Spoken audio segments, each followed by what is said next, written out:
Hello, good morning friends. তোমরা সবাই কেমন আছো? আমি তো অনেক ভালো আছি। তো দিনটা ছিল শিবরাত্রির ঠিক একটা দিন আগে। তো আমি সকালবেলা ঘুম থেকে উঠে চলে গেলাম একবারে পার্লারে, বিকজ আমার চুলটা অনেক বড় হয়ে গেছিলো, তার সাথে অনেক হেয়ার ফলও হচ্ছিলো, যার জন্য আমি পার্লারে গিয়ে কাটিং করিয়ে এলাম। তো ঘরে আসার পরে আমি গোবিন্দভোগ চাল দিয়ে রান্না করব। তো এই রেসিপিটা আমার কাছে পুরোপুরি নতুন, কারণ আমি এর আগে কখনো এই রান্নাটা করিনি, বিকজ যা করে সব কিছুই আমার মা।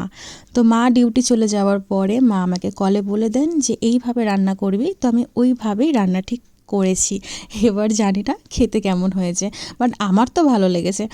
নিজের হাতে রান্না গায়েস, প্রথমবার বদনাম করলে কিন্তু একদম চলবে না। তো নিজেরটা নিজের অবভিয়াসলি ভালো বলতে হবে। তো যাই হোক, আমি তিনবার চালটাকে ধুয়ে নিয়েছিলাম ভালো জল দিয়ে। তো ধুয়ে নেওয়ার পরে এবার আমার রান্না করা শুরু। তো নেক্সট আমি কী করলাম, চালটার মধ্যে আমি 3 মগ জল দিলাম, কারণ এই চালটা কতটা কি বাড়ে আমি সত্যি জানতাম না, কারণ এই রেসিপিটা পুরোপুরি আমার কাছে নতুন ছিল। আর আমি ভেবেছিলাম এই চালটা আমার হবেই না দুবেলাতে। তো যাই হোক, অনেকটাই হয়ে গেছিলো। তো মা বলেছিল 3 মগ জল নেবে। তো আমি মায়ের কথা শুনে 3 মগ জল, আলু কুচি, মানে আলু সিদ্ধ যেটাকে করব আমি, তো আলু দিয়ে দিলাম। তার সাথে আমি দিয়ে দিলাম লঙ্কা। ভাই, কাঁচা লঙ্কা না দিলে হয়? ঝালই যদি না থাকে কোনো খাবারের মধ্যে, তাহলে সেই খাবারের টেস্ট কী? তাহলে খাবার খেয়ে লাভ নেই, ছেড়ে দাও। তো আমি তার সাথে কাঁচা লঙ্কা মিশিয়ে দিলাম, দিয়ে পরে আমি গ্যাস অন করলাম, দিয়ে সঙ্গে সঙ্গে আমি আমার রান্না বসিয়ে দিলাম। তো বসিয়ে দেওয়ার পরে তারপরে চাপা দিয়ে দিলাম সরা দিয়ে। তো চাপা দেওয়ার পরে যখন রান্নাটা হাফ হয়ে যাবে, মানে হাফ চালটা যখন সিদ্ধ হয়ে যাবে, তখন এসে দেখব। তো তারপরে দেখি চালটা পুরোপুরি সিদ্ধ হয়েছে। তো আমি দেখবো এবার আলুগুলো কতটা সিদ্ধ হয়েছে, যার জন্য আমি আলুগুলোকে হালকা করে ভেঙে ভেঙে দেখব। তো দেখার পরে দেখলাম যে না, আমি অতটাও খারাপ রান্না করি না, বাট ভালোই হয়েছে দেখে তো মনে হচ্ছে। এবার ছাড়ি না, খেয়ে কীরকম মনে হবে, বাট চলো ট্রাই তো করা যাক অ্যাট লাস্ট, কারণ এই রেসিপিটা আমার কাছে পুরোপুরি নতুন। তো ট্রাই করতে ক্ষতি কী? তো সব কিছু পরিস্থিতি অনুযায়ী নিজেকে মেনটেন করতে হবে, তাই না বলো? তো চলো এবার আমি দেখে নিলাম আলুগুলো সত্যি সিদ্ধ হয়েছে। ওয়াও! তো সিদ্ধ হওয়ার পরে ভাতটা অনেকটাই হয়ে গেছিলো। অল্প চাল নিয়েছিলাম গায়েস, অল্প একদম গোবিন্দভোগ চাল, যার কারণে দেখো এতটা ভাত ফুলে গেছে। কারণ আমাদের তো নিরামিষ, তোমরা সবাই জানো, এটা সবার ক্ষেত্রে, যারা শিবরাত্রি করে সবার ক্ষেত্রে, সবার বাড়িতে একদিন আগে নিরামিষ রান্না শুরু হয়। তো যাই হোক, এটার মানে ভাতেরটার সাথে আমি মিশিয়ে দেবো এই যে শ্রী নুন, মানে এটাকে লাল নুন বলা হয়। আর এই যে ঝর্ণা ঘি, এটা কিন্তু খুবই সুন্দর টেস্টি একটা ঘি। আমি মানে ঘি খুব একটা খাই না, বাট এই ঘির টেস্টটাই সত্যি আলাদা। তো আমি কি করলাম, ওই ভাতের মধ্যে আমি নুন মিশিয়ে দিলাম। নুন মিশিয়ে দেওয়ার পরে আমি একবার নেড়ে নেব, যাতে নুনটা সব জায়গায় মিক্সড হয়ে যায়, যাতে খেতে যেন আরও টেস্টি হয়। তো যাই হোক, আমি পুরোপুরি ভাতের সাথে নুনটা মিক্সড করে নিলাম। করে নেওয়ার পরে আমার মনে হচ্ছিল যে যেটুকু ভাত রয়েছে তার পরিমাণ অনুযায়ী আমি যতটুকু নুন দিয়েছি অনেকটাই কম মনে হচ্ছিল আমার। তো যার কারণে আমি আবার নুন দিয়েছিলাম, প্লাস ঘিও দিয়েছিলাম, বাট ভাগ্য খারাপ বশত অনুযায়ী গায়েস ওই ভিডিওটা ক্লিপ হয়নি, আমি পুরো বোকা হয়ে গেছিলাম।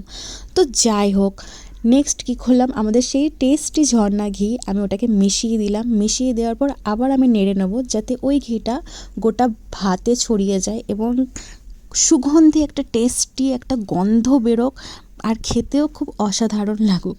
আমিও দেখি আমি কীরকম রান্না পারি, নিজের হাতের টেস্ট কীরকম হয়। এই রান্নাটা আমার কাছে প্রথম রেসিপি। তারপর খেতে কিন্তু অনেকটাই টেস্টি লেগেছিলো। আমি ভেবেছিলাম যে না, আমি অতটা পারবো না ভালো মতন, বাট বিশ্বাস করো খেতে সত্যি অসাধারণ লেগেছিলো। বাট সেই মুহূর্তে আমি ভিডিও করতে পারিনি, বিকজ আমি খেয়েছি 4টের সময়, যেখানে আমি রান্না করেছি 12টা, আর আমি খেয়েছি 4টের সময়। তো ওই মুহূর্তে আমার ভিডিও করার কথা একদমই মনে ছিল না। বাট বাড়িতে আসার পর মা যখন খেয়েছিলেন তখন বলেছিলেন যে না, রান্নাটা সত্যি ভালো হয়েছে। গরম ভাতের সাথে এরকম সব কিছু মিশিয়ে খেলে কার না ভালো লাগে, তাই না? তো আজকের মতন আমার রান্নাটা এখানেই স্টপ হলো। তো তারপরে বিকেলবেলা বেরিয়ে গেলাম আমি আমার মায়ের সাথে বাজার করতে। কিসের বাজার সেটা সবাই তোমরা জানো, শিবরাত্রির বাজার। এখানে প্রথমে আমরা সাবু নিচ্ছিলাম, আমার জন্য ছোট সাবু, মায়ের জন্য বড় সাবু, বিকজ আমি বড় সাবু খেতে একদম পারি না, যার জন্য মায়ের জন্য বড় সাবু, আমার জন্য ছোট ছোট সাবু। তারপর চিনি। তারপর আমরা চলে গেলাম এই ছোট ছোট টুকটাক কিছু কেনাকাটা করতে। ওখান থেকে টানা চলে গেলাম একবারে বাজারে। বাজারে ফুল, ফল এগুলো যা, যা মানে শিবরাত্রি উপলক্ষে যা, যা নিতে হয় আর কি। তো সমস্ত কিছু আমরা নিতে চলে গেলাম।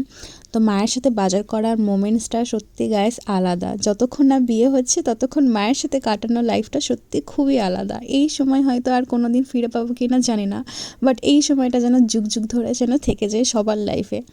তো যাই হোক, এখান থেকে এই আন্টিটার কাছে, আন্টি হ্যাঁ এনার কাছে আমরা একটা ফুল নিয়ে নিলাম, ঠাকুরের জন্য ফুল, তারপরে বেল নিয়ে নিলাম। বেল হচ্ছে 5খানা নিলাম, কারণ একটা আমাদের খাওয়ার জন্য, আর বাকি 4টে হলো আমার ঘরে 2খানা শিবলিঙ্গ রয়েছে, তো ওখানে 2খানা, আর যেখানে পুজো দিতে যাব যে মন্দিরে আর কি, তো সেখানে 1খানা। তো তার সাথে মা আরও কিছু নিয়ে নিলেন, সেখানে শাখালু, কুল, শসা, লেবু এগুলো যা যা নিতে হয় আর কি পুজোর সময়, তো সেই সব ফলগুলো নিয়ে নিলেন। তো নেওয়ার পরে আচ্ছা তোমরা আমাকে একটা কথা বলো, বেলের পানা কে কে খাও? বেলের পানা কিন্তু শিবরাত্রির সময় খুব ভালো লাগে খেতে। এই শরবতটা আমার মায়ের হাতে আমার খুব সত্যি অসাধারণ টেস্টি লাগে।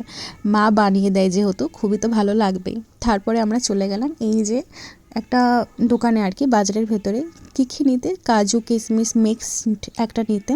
নেওয়ার পরে ওখান থেকে বাজার থেকে বেরিয়ে গেলাম, গিয়ে আবার মা ফল নিল। মানে ফল কেনার কোনো অগুন্তি নেই, যখন তখন ফল কিনেই যাচ্ছে। তো তারপরে এখানটার মোমেন্টটা দেখো গাইস।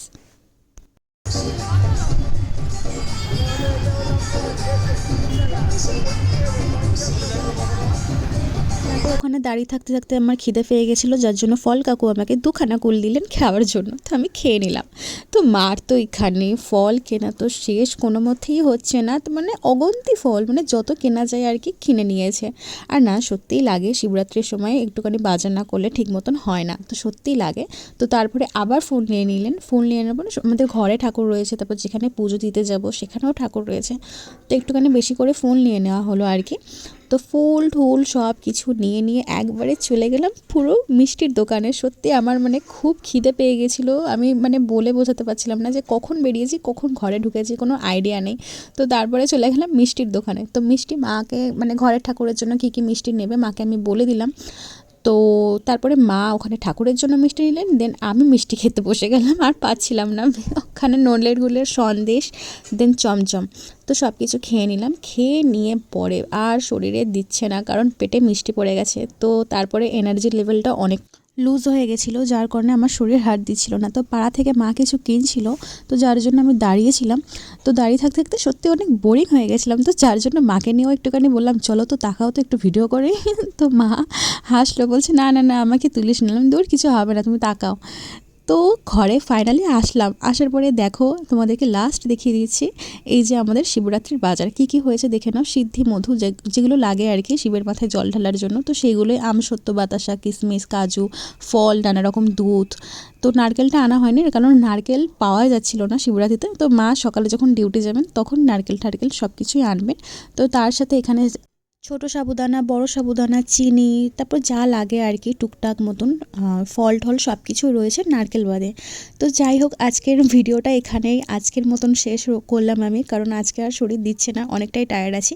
তো তোমাদের সাথে দেখা হবে পরের নেক্সট ভ্লগে। তো গুড নাইট গাইস, ভালো করে সবাই শিবরাত্রি কাটাবে, ভালো করে সবাই পুজো দেবে, আর ভালো করে সবাই শিবের নিজের খেয়ালও রাখবে।